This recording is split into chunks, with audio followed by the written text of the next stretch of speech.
Assalamualaikum warahmatullahi wabarakatuh. Bismillahirrahmanirrahim. Wala tufsidu fil ardi ba'da islahiha wad'uhu khawfan wa tama'an inna rahmatallahi qaribum minal muhsinin. وهو الذي يرسل الرياح بشرا بين يدي رحمته حتى إذا أقلت سحابا ثقالا سقناه لبلد ميت فأنزلنا به الماء فأخرجنا به من كل الثمرات كذلك نخرج الموتى لعلكم تذكرون وأخرى تحبونها نصر من الله وفتح قريب وبشر المؤمنين.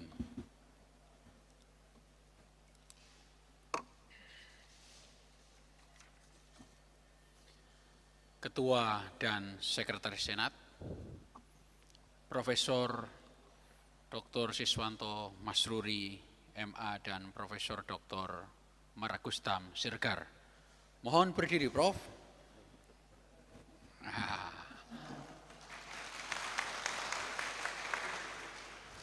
Kemudian Ibu Dekan Fakultas Tarbiyah, Profesor Dr. Ibu Sri Sumarni. Selamat Ibu Dekan, Tarbiyah memang paling produktif.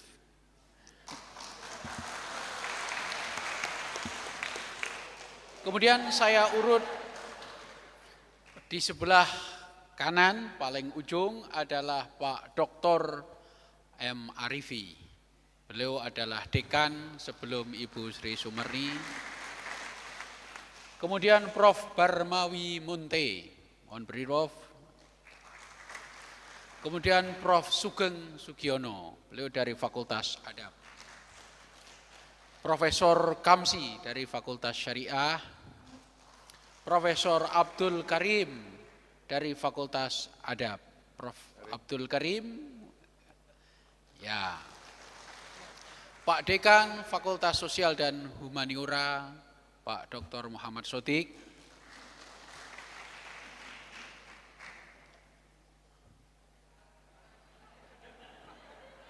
Pakai masker, saya nggak kelihatan. Hurul. Oh, Pak Mahmud Arif, Profesor Mahmud Arif. Terima kasih, Prof. Kemudian Bu Dekan Fakultas Sains dan Teknologi Dr. Khurul Wardati. Yang di belakang adalah Dr. Sri Zuliana. Pak Dr. Sumedi. Pak Dr. Mahsudin.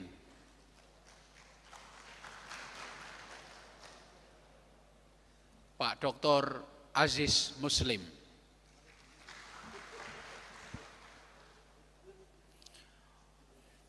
Kemudian saya ingin menyapa tamu dari ujung sana, yaitu istrinya Pak Dr. Zainal, yang didampingi oleh suaminya Pak Dr. Zainal. Ibu Profesor baru kita, Ibu Profesor Sri Munastiwi, yang juga akan dikukuhkan. Kemudian Ibu Profesor Eva Latifah dan Pak Dr. Sibawaihi. Kemudian Pak Dr. Setio Santoso. Kemudian Pak Dr.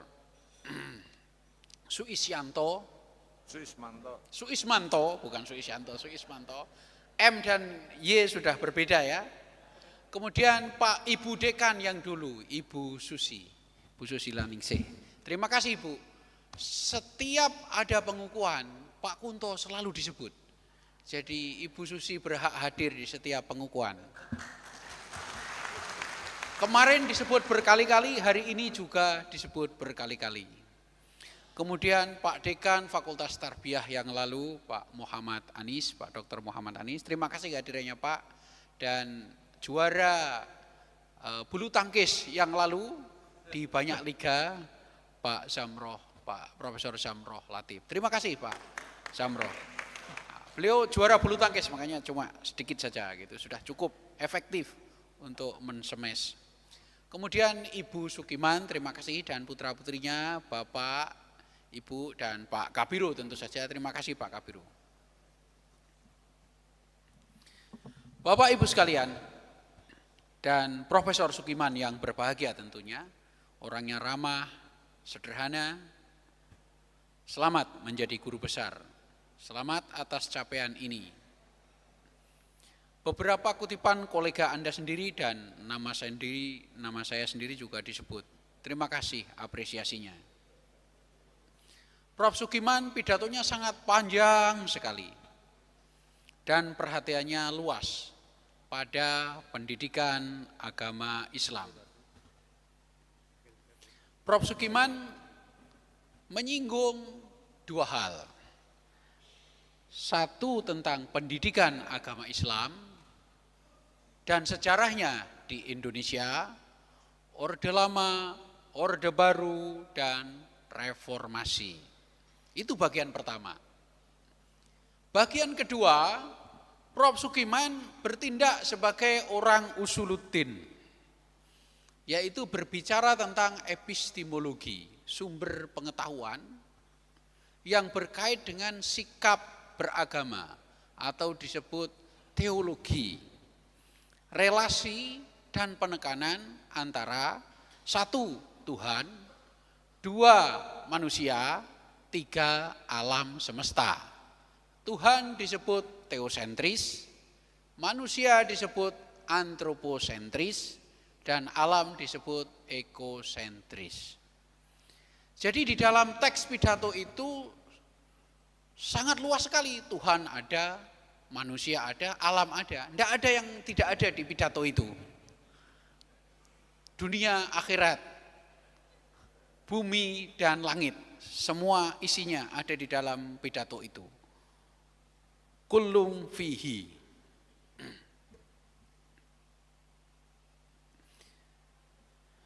Pertama, perhatian Prof. Sukiman yang harus kita hargai adalah kritik dia di setiap periode sejarah Indonesia. Yang menarik adalah paparan Prof. Sukiman tentang Orde Lama, era Pak Karno. Mungkin ini sedikit selip ya, dan mungkin kita perlu perhatian dan perlu kesadaran bahwa pendidikan agama di era Pak Karno itu lebih liberal. Para orang tua dan peserta didik boleh memilih alternatif, opsional, tidak pemaksaan terhadap pendidikan agama. Saya kira ini patut dicatat, Pak. Saya kira ini patut dicatat dan saya kira ini diamini oleh para ahli antropologi, sosiologi bahwa agama di era Pak Karno ini lebih bersifat liberal. Mungkin bahasanya adalah bebas. Kalau liberal bahasa Inggris, bebas bahasa Indonesia. Kalau bahasa Inggris nanti dituduh yang macam-macam. Lebih baik pakai bahasa Indonesia, walaupun artinya sama. Pendidikan di era Orde Baru lebih terstruktur, tetapi semua demi keamanan dan stabilitas politik. Maka kata orang bijak, religions for politics is useful. For people is true, but for wise often deceit. Agama bagi para penguasa, for ruler atau politics, itu sangat berguna. Agama itu sangat berguna. Bagi kebanyakan orang, agama selalu benar. Bagi orang-orang bijak, agama, penggunaan agama tepatnya, sering menipu. Lah ini patut juga dicatat di dalam teks naskahnya Prof. Sukiman. Di era reformasi, di era keterbukaan, di era demokratisasi, di era desentralisasi, agama meningkat. Dan ini diamini oleh para ahli antropologi, sosiologi. Agama pada saat pemilu setelah reformasi meningkat penggunaannya. Dan ini sudah dikritik oleh para ahli sebagai politik identitas. Begitu juga pendidikan agama, di era reformasi aturannya banyak sekali, lebih banyak dari Orde Baru, jadi lebih rumit. Jika kita ikuti tulisan Prof. Sukiman, di era Orde Baru, era Pak Harto, pendidikan agama dicantumkan dalam GBHN tahun 1973, 1983, 1988, dan 1993. Pendidikan agama di era reformasi dicantumkan dalam RPJMN, Rencana Pembangunan Jangka Menengah 2020-2024. Jadi apa bedanya Orde Baru dengan reformasi? Ini yang harus dipikirkan oleh kita, orang di universitas, karena kita lebih menjaga jarak.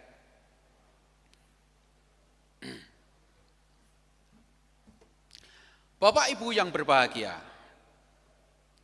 saya kira Prof. Sukiman ini harus dihargai karena perhatiannya yang luas pada pendidikan agama Islam, sekaligus menawarkan kritik.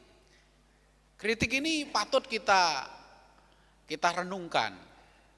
Ternyata pendidikan agama tidak menghasilkan pribadi yang berkarakter, berakhlak karimah, dan bersih. Menurut Prof. Sukiman, bukan menurut saya cuma menegaskan di sini. Jadi dengan pendidikan agama yang sudah diundang-undangkan di era Orde Baru, di era reformasi, ternyata menghasilkan masyarakat, pribadi, dan alumni dari pendidikan kita yang kadangkala masih korup. Dan kadangkala skill keagamaannya masih memprihatinkan. Misalnya salah satu observasi Prof. Sukiman adalah tidak bisa membaca Al-Quran. Itu salah satu kelemahan skill, knowledge, ya, kognitifnya. Sedangkan secara afektif dan psikomotorik, ternyata bangsa kita di dalam berdemokrasi masih bukan demokrasi yang bermoral. Ya kita sudah tahulah bahwa setiap pemilu pasti ada melibatkan misalnya serangan fajar, dan kita tahu apa di dalamnya, ya saya tidak perlu menyebut itu. Selama proses serang menyerang itu pasti ada melibatkan yang diselip-selipkan, kira-kira begitu. Maka pendidikan agama di Indonesia itu patut direnungkan lagi. Kenapa pendidikan agama itu tambah banyak, tetapi hasilnya tambah sebaliknya, bukannya tambah baik, tetapi tambah menyimpang secara moral, secara kepribadian, secara akhlak. Ternyata pendidikan agama pengaruhnya tidak banyak di masyarakat Indonesia. Nah, saya kira disinilah inti dari keprihatinan Prof. Sukiman, dan harus kita renungkan secara serius. Nah, ini sebagai titik awal dari pidato Prof. Sukiman. Kemudian beliau bertindak sebagai orang usuluddin, karena tampaknya beliau juga mengutip Prof. Amin Abdullah, Pak Mukti Ali, Prof. Mukti Ali, dan orang-orang usuluddin para pendahulu, Sohibul Awwalin. Kritik terhadap epistemologi klasik Islam misalnya tentang teosentris, terlalu banyak berpusat pada Tuhan. Ini beliau mengikuti Hasan Hanafi, kritik orang barat, ya, bahwa kalau kita terlalu berbicara pada Tuhan ternyata kita lupa pada aspek manusia. Kita terlalu khusyuk menekankan Tuhan ternyata lupa pada problem-problem kemanusiaan. Ada bencana, ada penyakit, ada ketimpangan sosial, ada kerusakan negara, kita tidak peduli karena menekankan aspek ketuhanan. Mengikuti Renaissance atau kebangkitan barat tampaknya bergeser karena kritik itu, menekankan aspek kemanusiaan atau antroposentris. Sehingga manusialah yang menjadi pusat dari pemikiran kita. Di dunia ini pusatnya manusia, maka manusia harus diperbaiki. Apa yang terjadi di dunia ini tergantung manusia. Manusia adalah khalifah, manusia adalah pemimpin di muka bumi. Maka mari kita perbaiki manusia. Ternyata pandangan seperti itu juga mempunyai titik lemah, yaitu melupakan alam raya. Misalnya kerusakan lingkungan, limbah, polusi, penebangan hutan, pemeliharaan pohon, dan lain-lain. Jadi intinya, jika kita terlalu berfokus pada isu manusia, kita melupakan alam. Maka ada pandangan ekosentrisme.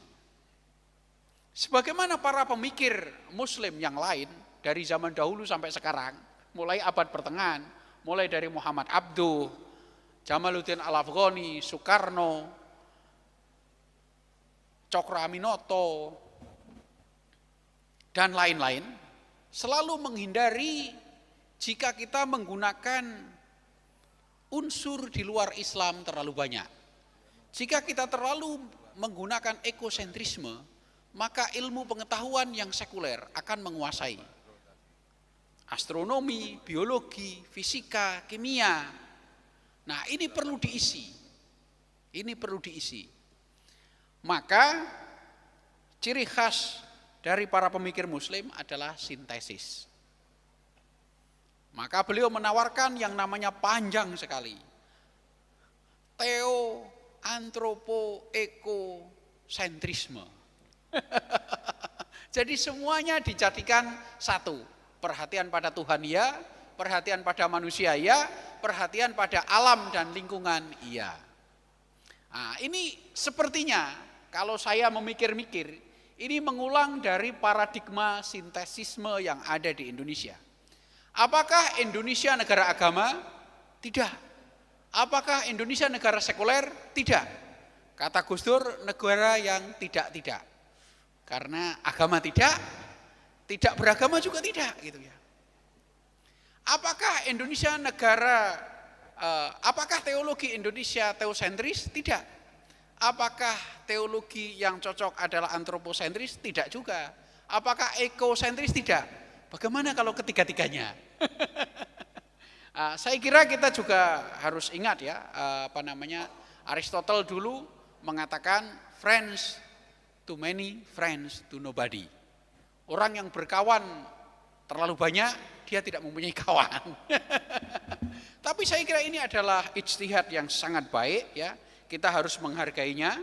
Terutama Prof. Sukiman sangat serius dan beliau dari kutipan-kutipan itu menghargai banyak pemikir dan ilmuwan Indonesia. Dan yang paling akhir, ketika persoalan epistemologi sudah dibahas, beliau kembali lagi kepada persoalan pendidikan. Ada keteladanan, ada pengalaman, dan juga ada pengelolaan tidak hanya akal tetapi juga batin. Sekali lagi, persoalan di Indonesia adalah persoalan pendidikan.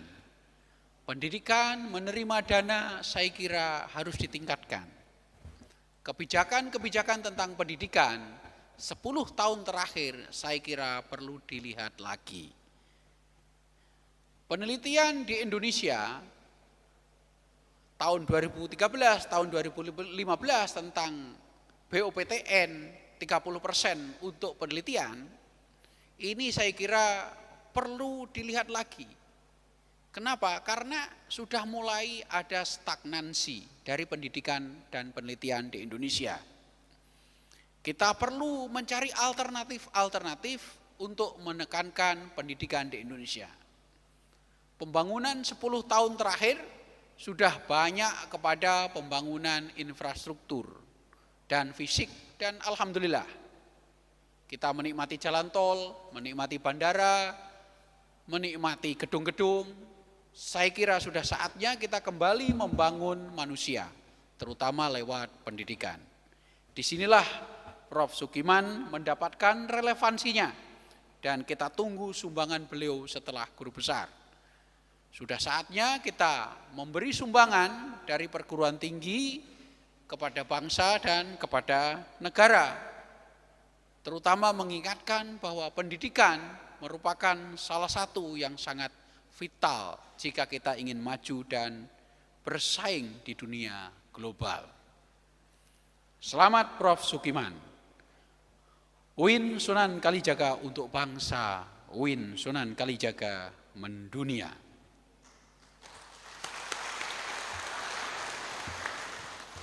Wal baladu thayyibu yakhruju nabatuha biizni rabbih walladzi khabutha la yakhruju illa naqida kadzalika nusarriful ayati liqaumin yashkurun.